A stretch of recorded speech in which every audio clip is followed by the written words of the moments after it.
stay underwater for such a long time? They could dive 30 meters holding just a breath. Children saw clearly underwater, and when the sea went silent before a tsunami, they moved inland without a warning. Scientists arrived expecting stories. What they found among these tribes defied biology and rewrote what the human body could do.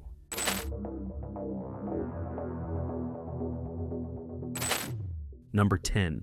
Bajau and Moken. They glide beneath the waves like they never left the womb of the ocean. For the Bajau and the Moken, the sea isn't merely a home. It's a mirror reflecting their lineage, survival, and biology. Often called sea nomads, these Southeast Asian communities have spent centuries afloat, their lives pinned to lagoons, stilts, coral, and tide. But in 2018, something extraordinary surfaced. Melissa Ilardo, a geneticist at the University of Copenhagen, studied the Bajau and published her findings in the journal Cell. What she uncovered stunned researchers. The Bajau have spleens, sometimes 50% larger, than those of neighboring land-based tribes. Spleens, when enlarged, act like natural scuba tanks. They contract during dives, releasing oxygenated red blood cells, prolonging breath hold, and protecting vital organs. This wasn't just behavioral adaptation. It bore genetic fingerprints near the PTF1A gene. Then there are the Moken children. In a landmark study by Anna Gieslin of Lund University, these kids demonstrated underwater vision nearly twice as sharp as their European counterparts. Their eyes, trained from toddlerhood in the sunlit shallows, adjust and focus at depths most struggle to endure. Not through mutation, but precision learning, if started early enough. And in 2004, long before any sirens or satellites, the Moken retreated inland before the tsunami struck. They don't just read waves, they hear the silence between them. Number 9, the Maasai. They jump like gravity doesn't matter. They eat what would stun a nutritionist. They thrive under a sun that scorches the earth. But the Maasai, found across Kenya and northern Tanzania, are more than their myth. Their culture flows through plains edged by volcanoes, where every leap and chant holds layers of meaning. The Adumu, or warrior jump, is not gymnastics, it's endurance. Warriors spring vertically for minutes at a time, legs stiff, chins high. Some can soar over half a meter in the air. Studies trace their strength not to training alone, but to lifelong herding treks and high-activity childhoods across uneven terrain. Then there's the diet: milk, meat, and blood. A traditional intake pushing cholesterol levels modern doctors would fear. But in 2012, research published in PLOS One revealed something striking. The Maasai may have genetic adaptations for fat metabolism, including selection on FABP gene variants, along with a high prevalence of lactase persistence. Low cardiac disease rates persist despite unconventional nutrition. And culture, too, is evolving. Lion hunting is now discouraged. The Maasai Olympics, founded in 2008, transformed rituals into sports. Strength for them isn't defined by conquest or competition, but by how well they defend both their cattle and their customs. Number 8, the Sentinel. A man stands barefoot on the pale sand of North Sentinel Island. Overhead, the thrum of a helicopter cuts through the haze, a rescue team bringing rice and tools after the 2004 tsunami. But the man does not wave. He raises a bow. An arrow launches skyward, landing just short of the descending machine. His message is unmistakable: stay away. The Sentinelese live in dense rainforest, ringed by a coral reef barrier, isolated in ways that defy the modern world. Their entire island is just over 59 square kilometers, a forgotten dot in the Bay of Bengal. But within, they harbor something rarer than any treasure: total cultural autonomy. India has banned all visitors since 1956, not for fear of attack, but to protect the tribe from fatal foreign microbes. One cold could dismantle their entire way of life. Almost no one knows their language. Satellite images can't count them precisely. Perhaps 50, perhaps 150. What's known comes from cautious observers. They fish with spears, craft narrow dugouts paddled only in lagoons, and bury their dead in covered huts. When the 2004 tsunami hit, they retreated inland hours before impact. No signal. No sirens. Just knowledge born of silence. Number 7. Kororowai Heights. In the emerald jungles of Papua, high above the sweep of river basins and mosquito-thick lowlands, there are homes that seem to float, perched 30 to 40 meters in the canopy, supported by narrow stilts carved from nearby trees. Rope ladders hang like vines. Floors of sago palm creak softly with the weight of barefoot footsteps. These are the towering homes of the Korowai, and for decades, their height baffled outsiders. Some believe these tree houses were born of practicality, evasion of floods, insects, or predators. But when anthropologists like Peter Van Arsdale visited in the 1970s, the truth they uncovered echoed older fears. The Korowai say plainly, "We build to stay above the spirits, above trouble, above the dead." Construction happens fast. Men scale trunks without harnesses, hauling beams with skill taught from youth. Between 1986 and 1990, aerial surveys mapped their lands, noting that while tree houses captured imaginations, most families moved fluidly between structures and forest camps. Many now split time between ancestral lands and government-built villages. As documentaries sensationalized cannibalism and treehouse life, the people adapted beyond fiction. Today, Korowai culture balances between vertigo and change, connected still to the forest, but watching the world just below. Number 6. Tibetans and Sherpa. Above the tree line, where frost clings to breath and the sun feels distant, humans shouldn't thrive. Yet, in the Himalayas, Tibetans and Sherpa do more than survive. They move like the mountains are home. Herders cross ridges at 4,500 meters, hauling loads that would wind seasoned hikers. Monasteries echo chants at altitudes where jets fly. In 2014, a team of geneticists led by Rasmus Nielsen found that Tibetans carry a rare variant of the EPAS1 gene, one they likely inherited from Denisovan ancestors. This variant limits hemoglobin production, keeping blood from thickening dangerously in thin air. For most, altitude sickness begins with dizziness. For Tibetans, breath remains steady, efficient like a snow-fed stream. Sherpa physiology builds further. Their mitochondria don't merely endure oxygen scarcity, they adapt. Studies show they switch metabolic gears, burning carbohydrates for quicker energy. Combined with increased nitric oxide flow, their circulation remains stable even at Everest's summit. But endurance here isn't just in the genes. It's in belief systems that map every mountain as sacred, in the quiet partnership with the land. When Kami Rita climbed Everest for the 31st time, it wasn't triumph, it was devotion. The impossible in these heights begins with humility. Number 5. The Himba.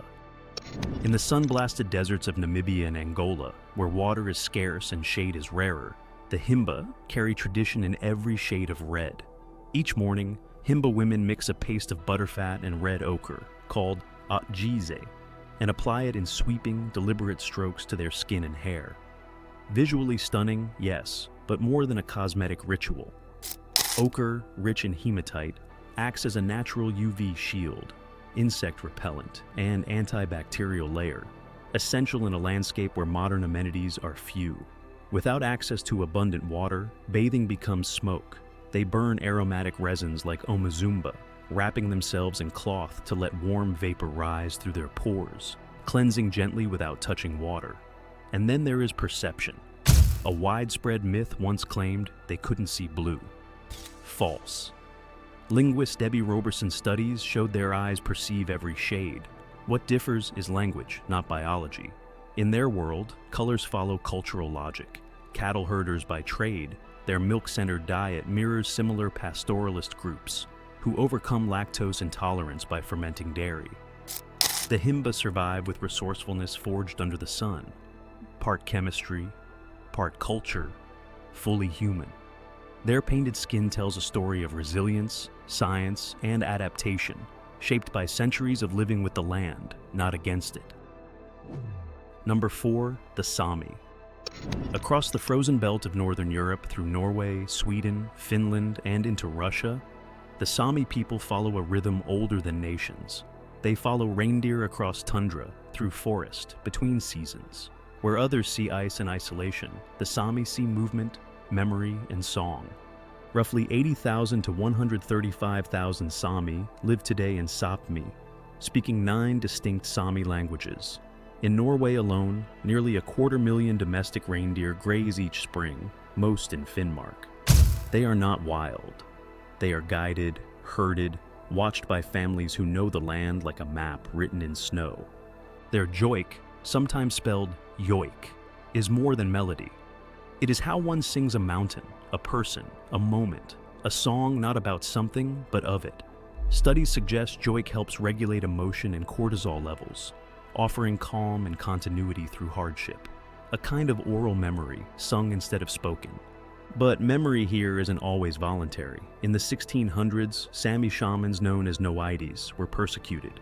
Their sacred drums, powerful tools of trance and protection, were seized.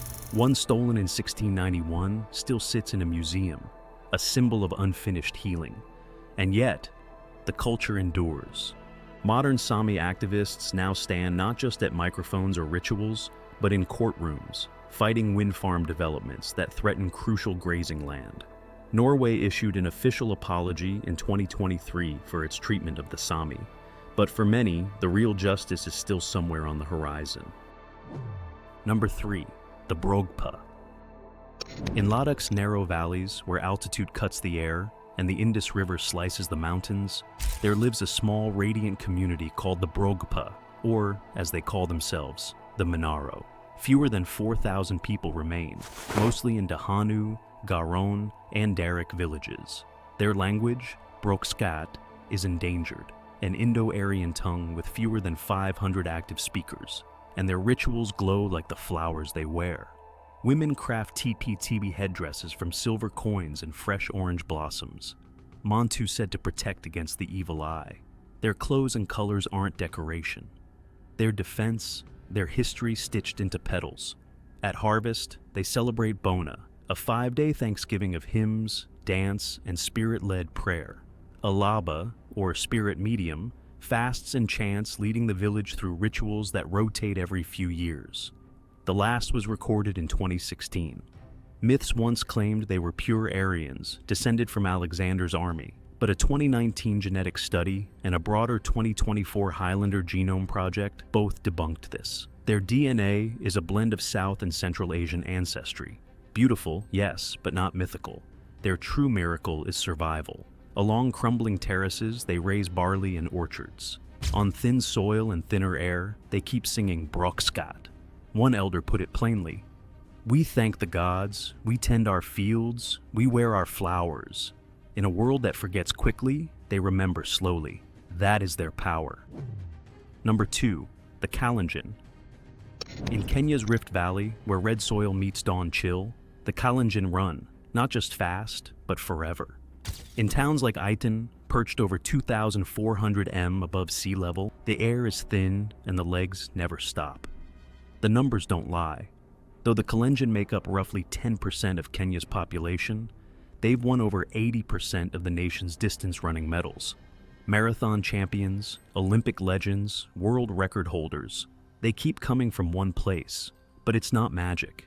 It's layered. Studies going back to 2006 by Vincent Oniwera, Giannis Pizzolatis, and Ross Tucker showed a pattern. Most of these elite runners grew up running to school, living at altitude, and training together. Culture baked into every stride. Physiology helps too.